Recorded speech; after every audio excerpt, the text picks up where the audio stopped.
In Spanish, materia and madre, that is matter and mother, begin with the exhalation of human breath, shaping an identical syllable. In this, our second exploration, we focus on matter. We installed a scaled-up suggestion of inner hair cells in an Anglican mortuary chapel built in the 1850s. Inner hair cells are sensory cells inside the cochlea. In bringing together the various strands that act as pillars in this script, stones built to amplify sound in a chapel now silenced, free-hanging warps made of silk threads, threads extruded by lava moving, and the notion of embodied technology, I attempt to tease out an ontological web where everything is alive, to paraphrase political theorist Jane Bennett. Can an ensemble of congealed fluencies prompt us to feel ourselves as not only human? How does movement know our human past and the present future molded by it? What does a space of make-believe, this temporary cohabitation of a mortuary chapel and an interpretation of an embodied technology and an organic life cycle that has been shortened by and for humanity, reveal? Could movement in and with them inspire a resourcefulness to repair? My desire to further get to know the not only humans that we are is fueled by the question, what other affinities between us and them being things like stone and silk, become apparent if we construe both us and them as vibrant matter?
To the present day in the Christian Occident, churches are widely expected to exhibit a particularly good and long reverberating sound. Voices and music reflected by stone allow for a multitude of people to hear the same sound at once. I took an image of the walls, as well as a memory of touch, home with me and pondered, how does the silence of grief communicate? The walls had recently been repointed. I was intrigued by an observation from a musicologist. After the source of the sound falls silent, the sound persists for as long as it takes for all sound waves that have not been absorbed to reach the listener. I caress the visual memory of the walls with the hairs of a brush and some colored water to get closer to the material that has been purposed to hold up this space of acoustics, the PATINA of chanted grief. What fleeting gesture might these tones welcome? Do sounds recall their beginnings? The phonic presence of stones and water existed long before we had ears to hear. What memories might walls have about their origins? According to the Roman historian Vitruvius, the first walls were woven with upright forked props and twigs put between them.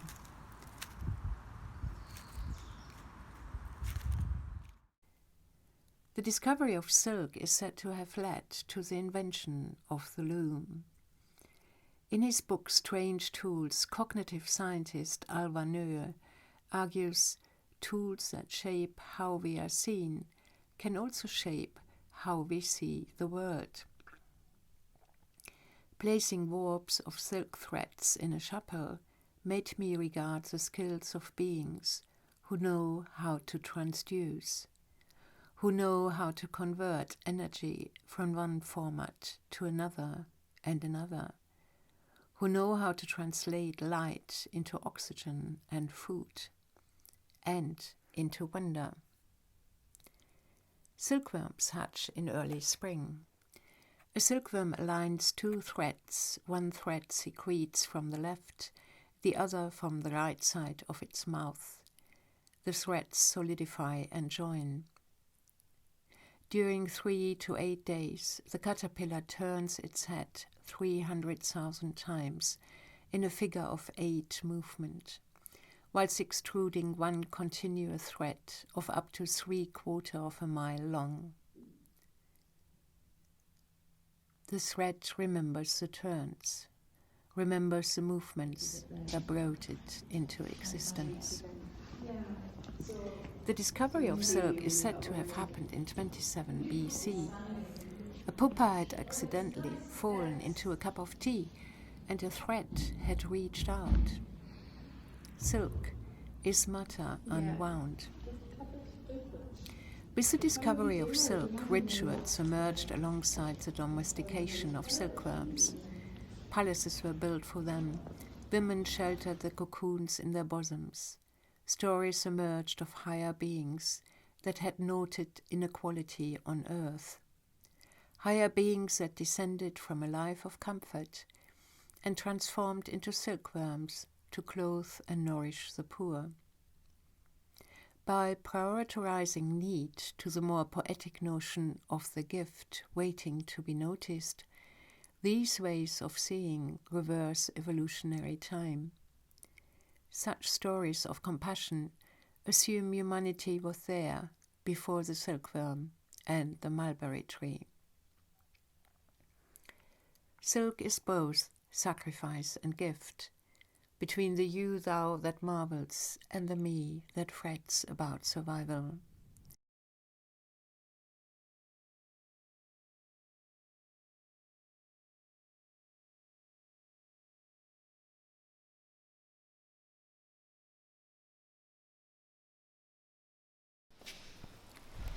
Silk had come into the lives of the inhabitants of Coventry in the mid-1700s. By the 1850s, more than half of the local population worked in the silk ribbon trade. More than half of the population touched silk daily. And with that, other sensuous qualities, tactile sensations, and cultural significances sought expression. Woven compositions orchestrated a choreography of light and thread. The patterns that did justice to silk's unique quality, its iridescence, were complex. Together, silk and skill financed the building of the chapel. Threads are receptors and amplifiers. Light, movement, and sound all transmigrate through threads. Tentacles when on their own, wings when in company.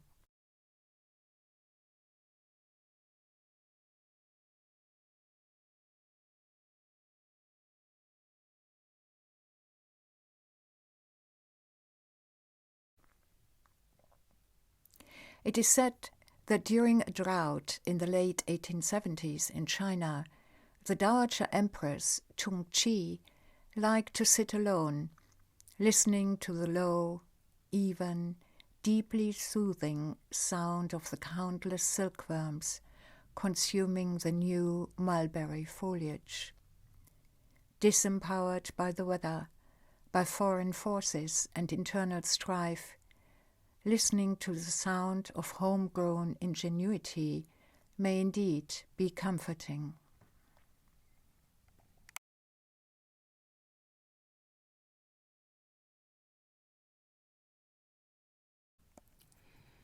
Concerns about the preservation of the building ruled out the use of walls or ceilings for support and converged with my desire for a floating presence.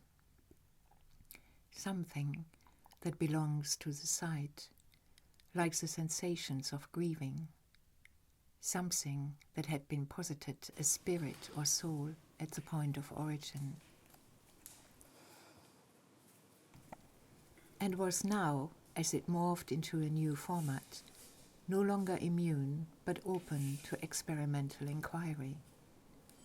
On entering the chapel, we are entering an evocation of floating hair cells in the form of a scaled-up arrangement. Warps of silk offer a spiraling pathway to the center of the space of the congregation. 11 free-hanging warps set at intervals, between each warp a void. 11 warps holding thickened threads at the base of the spiral where the high frequencies roam, and finer threads toward the apex where low frequencies conduct. Like hair cells, these flowing warps rise toward the center.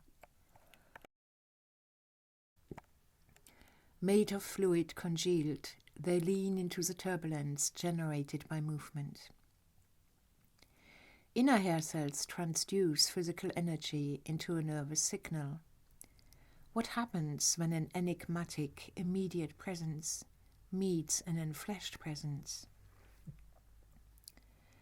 The cultural environment that hosted the discovery of silk hosts also the Taoist understanding of our body as an inner warp. Warp to warp, sensing the softening, the reaching out. Like warps, we are lively, effective, and signaling. We get entangled. That objects have agency is not new. At the time when this chapel was built, such agency was recognized in law. It was named DEODAND. The DEODAND, literally that which is given to God, is a materiality suspended between human and thing.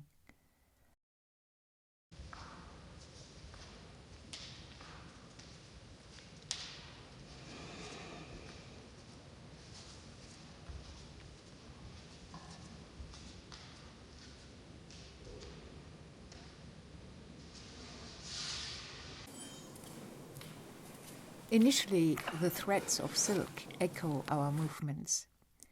As we humans pass, the threads reach out. They move into the gush our passing generates.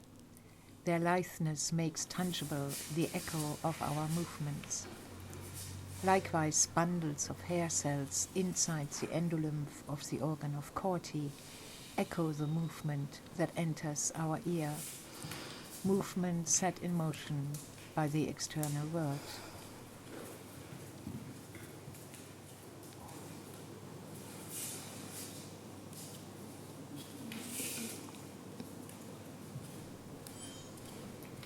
Hair cells were already present within the lateral line of fish, where they detect nearby bodies and objects, and the pattern of water. The lateral line receptor is one of the earliest sensory end organs and can be traced back to armored fish, 400 million years ago. Elements we consider human reveal a history of formation, of agency and creativity, and the generativity of pre-human, non-human, and more than human life forms. Within matter itself, there is a manifestly inherent demand for a higher realization of its own imaginative potential. writes philosopher and biologist Andreas Weber. The medical term for the outer ear, the word auricle, comes from the word auditory, which itself relates to the medieval ritual of confession. Whose ear are we in? Asks a visitor. One way to convert magic into science is to tie what we do not understand to the framework and systems we already have and discard whatever doesn't fit. The other way is to recognize these systems as new ways of reorganizing knowledge, transforming the limits of what we consider to be knowledge. The entanglement of life forms, the entanglement of ways of seeing and treating the world, the trembling of threats and the trembling of our thoughts can resonate. Earthbound worms turn into airbound moths. These days, moths that manage to emerge can no longer fly. The sense of loss that an awareness of the changes in the life of the silkworm brings, and the light that the threads brought into the mortuary chapel, may be a reminder of what Andreas Weber calls life's desire to heal. We need to be open to what is felt to be real and needing to be really done. These threads were constantly asking for touch, at times smoothly gliding out of their entanglement into a form that had preceded their existence, at others clinging to the closeness, the intimacy they had lived when layering a cocoon.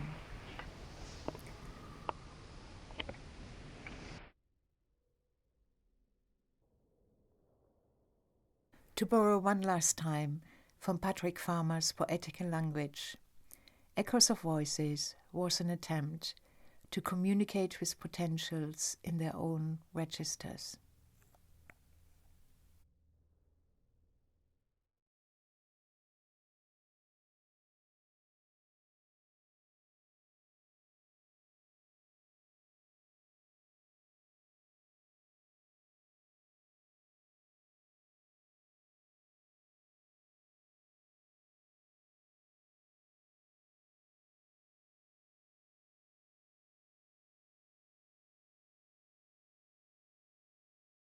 It feels, it's so delicate.